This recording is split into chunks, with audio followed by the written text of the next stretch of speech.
آپ سن رہے ہیں سعدیہ عابد کی ناول بند کبا کھلنے لگی جانا کی 38ویں قسط۔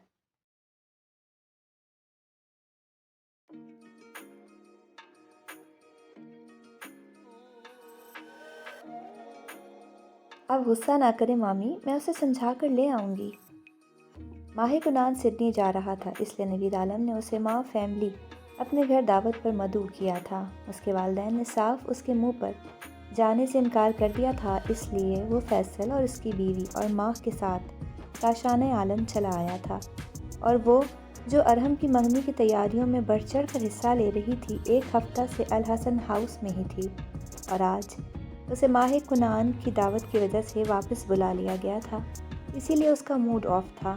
سمجھا بجھا کر اسے اور مائدہ کو ارحم چھوڑ گیا تھا، اور وہ آ تو گئی تھی مگر کمرے میں بند ہو گئی تھی، اور نرم خو ساجدہ کو غصہ آ گیا تھا کہ مہمان نیچے آئے بیٹھے تھے اور وہ روٹ کر بیٹھی کمرے سے نکلنے کو تیار ہی نہ تھی۔ مائدہ، اس کی حمایت کرنے کی ضرورت نہیں ہے، اس کے لاڈ اٹھا اٹھا کر ہم سب نے ہی اسے سر پر چڑھا لیا ہے۔ وہ بیٹی کو غصے سے دیکھ رہی تھیں۔ اور تم اٹھو، تیار ہو کر ڈرائنگ روم میں پہنچو، کہ اگر تم نے کوئی بیوقوفی یا غصہ دکھایا تو مجھ سے برا کوئی نہیں ہوگا۔ انہوں نے اس کے لیے نکاح میں آئے سوٹوں میں سے ایک سوٹ نکالا تھا اور اس کی میچنگ کی اشیاء نکالتے ہوئے بولی تھیں، اور اسے اٹھتے نہ دیکھ کر زبردستی بازو سے پکڑ کر واش روم میں دھکیلا تھا۔ مائدہ، اسے لے کر نیچے آ جانا کہ آج اس نے کوئی الٹی حرکت کی تو میں اسے جان سے مار دوں گی۔ وہ اسے تنبیہی نگاہوں سے گھورتی مائدہ کی طرف پلٹی تھیں، اپنی بات کہہ کر اس کے روم سے نکل گئی تھیں۔ چندا، ہر بات میں ضد نہیں کرتے کہ کنان بھائی کو تو ویسے بھی ماموں جان نے انوائٹ کیا ہے، اور اچھا میزبان وہ ہوتا ہے جو اپنے مہمان کی عزت کرے، اس کا خیال رکھے۔ اس نے بمشکل اسے چپ کروا کر اس کا میک اپ کرنا شروع کرتے ہوئے سمجھایا تھا۔ انہیں میں نے تو نہیں بلایا ہے، اس لیے مجھے نہیں رکھنا ان کا خیال کہ وہ مجھے بالکل اچھے نہیں لگتے۔ وہ منہ بنا کر بولی تھی اور مائدہ کی سرزنش بھری اوں ہوں کے باوجود مزید بول رہی تھی۔ اپیا، وہ بہت عجیب باتیں کرتے ہیں، اور تو اور بہانے سے چھونے کی بھی کوشش کرتے ہیں۔ مجھے ان کے سامنے کے خیال سے ہی وحشت ہونے لگتی ہے، وہ منمناتے لہجے میں بولی تھی، جبکہ اس کے بالوں میں فرنچ ناٹ بناتے مائدہ کے ہاتھ تھم گئے تھے۔ بکواس مت کیا کرو حنین، تم ان کی منکوحہ ہو۔ اگر وہ تم سے کچھ کہہ دیتے ہیں یا ہاتھ وغیرہ پکڑ لیں تو یہ قطعاً غلط نہیں ہے کہ تم اب بچی نہیں رہی ہو کہ ہر کہنے اور نہ کہنے والی بات کا پرچار ہی کر ڈالو۔ رشتے اور ان کی نزاکتوں کو سمجھنے کی کوشش کرو۔ اس کی بے وقوفی اسے بری طرح کھلی تھی، اور وہ اس بے وقوفی کا مظاہرہ کسی اور کے بھی سامنے کرے، اس لیے مائدہ نے اسے آڑے ہاتھوں لیا تھا، جبکہ وہ تو نرم خو مائدہ کے ڈانٹنے پر روحان سی ہو گئی تھی۔ اور یاد رکھنا، رشتہ چاہے کیسے ہی حالات میں جڑا ہو، کنان بھائی تمہیں ناپسند ہو مگر رشتہ اب قائم ہو چکا ہے، اس لیے اپنے رشتے کو عزت و اہمیت دینا سیکھو۔ وہ اسے فوراً نیچے آنے کی ہدایت کرتی، ڈانٹتی، بہت کچھ سمجھاتی اس کے روم سے نکل گئی تھی۔ جیسے جیسے وقت گزر رہا تھا، ان تینوں کی پریشانی بڑھ رہی تھی۔ وہ نہیں آئی تو کیا ہوگا، آ گئی تو کیسا بیہیو کرے گی۔ وہ تینوں ہی وسوسوں کا شکار تھیں کہ وہ چلی آئی تھی۔ فیصل سے بات کرتے ماہ کنان نے اس کی آواز پر سر اٹھایا تھا۔ اس نے سب پر سلامتی بھیجی تھی، اور اس کی نگاہ اس کے آتشی روپ پر ٹکی تھی۔ نیوی بلو لانگ شرٹ اور چوڑی دار پاجامے میں سلیقے سے کیے گئے میک اپ اور جیولری میں وہ بے حد حسین لگ رہی تھی۔ ایڈیٹ، سب کی موجودگی میں تو اپنی نگاہ کو قابو میں رکھ۔ اس کی بے خودی سی محسوس کر کے اس کے ساتھ بیٹھے فیصل نے اس کے بازو پر چٹکی لی تھی، اور اس کے متوجہ ہوتے ہی تنبیہ کی تھی۔ وہ خفیف سا ہو کر نظر چرا گیا تھا۔ وہ اب مالاج اور سمیرہ سے مل رہی تھی۔ ہم کب سے آئے ہوئے ہیں، صرف لالا جان ہوتے تو ان کے انتظار بھی کرواتی۔ ہم سب کو کس خوشی میں انتظار کروایا ہے؟ مہلاج نے اسے شرارت سے چھیڑا تھا۔ اس نے گڑبڑا کر مہلاج کو دیکھا تھا، اور اس کے ساتھ والے صوفے پر براجمان اسی کی جانب متوجہ کنان کو دیکھ کر نگاہ جھکاتی لب چبانے لگی تھی۔ اس کی طبیعت تو ٹھیک ہے، کافی اداس لگ رہی ہے، اور آنکھیں الگ رونے کی چغلی کھا رہی ہیں۔ سب خیریت تو ہے؟ اسے اس کی فکر ہونے لگی تھی۔ اس کے کہنے پر فیصل نے اس کی جانب توجہ دی تھی۔ وہ سمیرہ کی بات پر مسکرائی تھی، مگر انداز ایسا تھا کہ جبراً مسکرائی ہو سکتا ہے کوئی بات ہوئی ہو کہ تمام تر نازکی بھی تو آپ کی مسز پر ختم ہے۔ اسے پریشان ہوتے دیکھ کر شرارت کا سہارا لیا تھا کہ اس کا چہرہ جھٹکا تو فیصل کو بھی کیا تھا۔ لیکن قسم سے صرف تیری بات رکھنے کو آج تک ہمارے درمیان فاصلے ہیں، ورنہ حق سے پوچھ لیتا کہ آنکھیں سرخ میری یاد نے کر لی ہیں تو میں ہوں میری جان، تمہاری جان کا قرار بنے تمہارے سامنے۔ آپ سن رہے ہیں سعدیہ عابد کی قلم سے لکھا ناول بند کو با کھلنے لگی جانا۔ چینل کو ابھی تک سبسکرائب نہیں کیا تو ابھی سبسکرائب کریں اور بیل نوٹیفیکیشن کو آن کر لیں تاکہ ہر نئی آنے والی قسط کا نوٹیفیکیشن آپ کو بر وقت مل سکے۔ شکریہ۔ مگر ہائے ری قسمت، دل کا مکین بے خبر و بے نیاز یار بنا سنگ دل تو بس آہیں ہی بھرے جانوں۔ ماہ کنان عابدی۔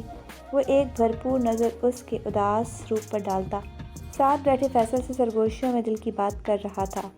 تو نہیں سدھر سکتا، الٹی سیدھی بکواس ہی کرتے رہنا۔ اسے گھورا تھا اور وہ مسکرا دیا تھا۔ تب ہی مائدہ لوازمات سے بھری ٹرے لیے چلی آئی تھی اور ماں کے ایک اشارے پر وہ ان پر ایک خفا نظر ڈالتی، جیسے نہ چاہتے ہوئے بھی آئی تھی، اسی طرح نہ چاہتے ہوئے بھی سرونگ کے فرائض انجام دینے کو آگے بڑھی تھی۔ ہم سب خود لے لیں گے، خدمتیں کرنی ہیں تو کنان بھائی کی کرو۔ سمیرہ کے کہنے پر اس کا حسین چہرہ پر حجاب سے سرخی سے سج کر اور حسین ہو گیا تھا اور وہ ناچار ایک پلیٹ سجاتی اس کی طرف بڑھا گئی تھی۔ اس نے نظر اٹھا کر اس کے کانپتے ہاتھوں اور لرزتی پلکوں کو دیکھا اور پلیٹ بڑی خاموشی سے تھام گیا تھا کہ اسے اندازہ تھا کہ وہ خواتین چاہے اپنی باتوں میں لگ گئی تھیں مگر توجہ اسی جانب تھی۔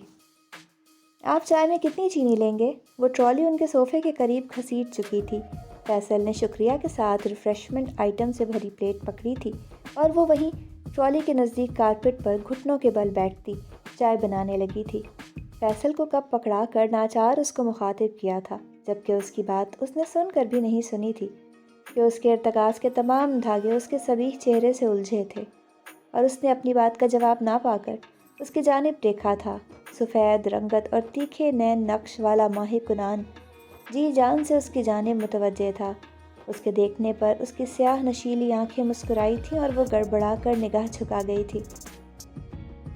ایک چمچ چینی ڈال دو کہ کنان کو میٹھا زیادہ پسند نہیں ہے، وہ بھاگنے کو پر تولتی حنین کو دیکھ کر نہایت شائستگی و نرمی سے بولا تھا۔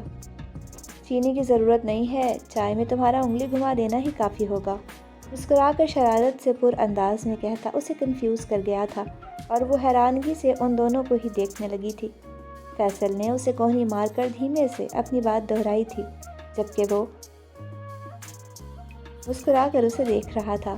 اس نے لب کچلتے ہوئے فیصل کے کہنے کے مطابق ایک چمچ چینی ڈالی تھی، پھر نہ جانے کیا اس کے من میں سمائی تھی کہ وہ بھر بھر کر کتنے ہی چمچ چینی کپ میں ڈالتی چائے اس کی طرف بڑھا گئی تھی۔ اس کے دہکتے چہرے کو دیکھ وہ کپ تھام گیا تھا، جبکہ وہ اٹھی تھی اور کسی کو بھی دیکھے بغیر وہاں سے نکلتی چلی گئی تھی۔ اس کی حرکت پر متحیر کنان نے اس پر نظر کی تھی، جس کے چہرے پر دل جلانے والی مسکراہٹ رقصاں تھی۔ وہ اسے گھور بھی نہیں پایا تھا کہ ساجدہ نے اسے مخاطب کیا تھا کہ وہ کچھ لے نہیں رہا۔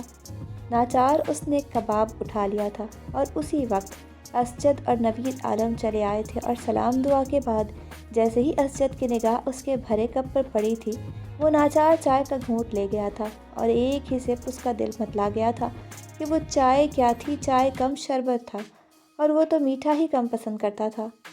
اب بھگت بیٹا کہ وقت دیکھتا ہے نہ موقع، بکواس شروع کر دیتا ہے۔ وہ متبسم سا اس کی حالت سے حز اٹھا رہا تھا۔ آئندہ انگلی گھموانے کا سوچنا بھی مت۔ اس کے ہاتھ سے کپ لے کر شرارت سے بولا تھا اور اسے مشکل سے نکالنے کو چائے کم شربت کا مگ خالی کر دیا تھا اور وہ اس کی فکر اور ایثار پر مسکرا دیا تھا۔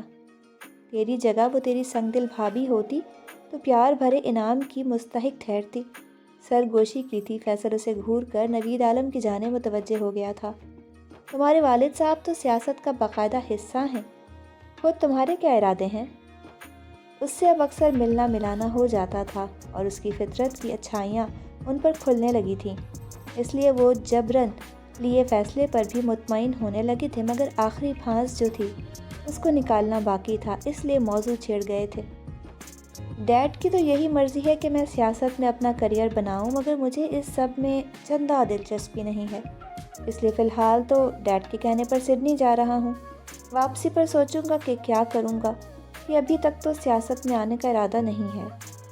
اس کا جواب انہیں مطمئن نہیں کر سکا تھا۔ تبھی مائدہ کھانا لگ جانے کا سندیسہ لیے چلی آئی تھی۔ کھانا بہت خوشگوار موڈ میں کھایا گیا تھا۔ حنین کی خاموشی اور سنجیدگی اس کے لیے پریشان کن تھی، اور وہ سڈنی سے واپسی پر اس سب کا کوئی حل نکالنے کا سوچتا ایک لمبے سفر پر چلا گیا تھا۔ آپ سن رہے تھے سعدیہ عابد کے ناول بند کو باغ کھلنے لگی جانا۔ اگلی قسط کے ساتھ انشاءاللہ بہت جلد حاضر ہوں گے۔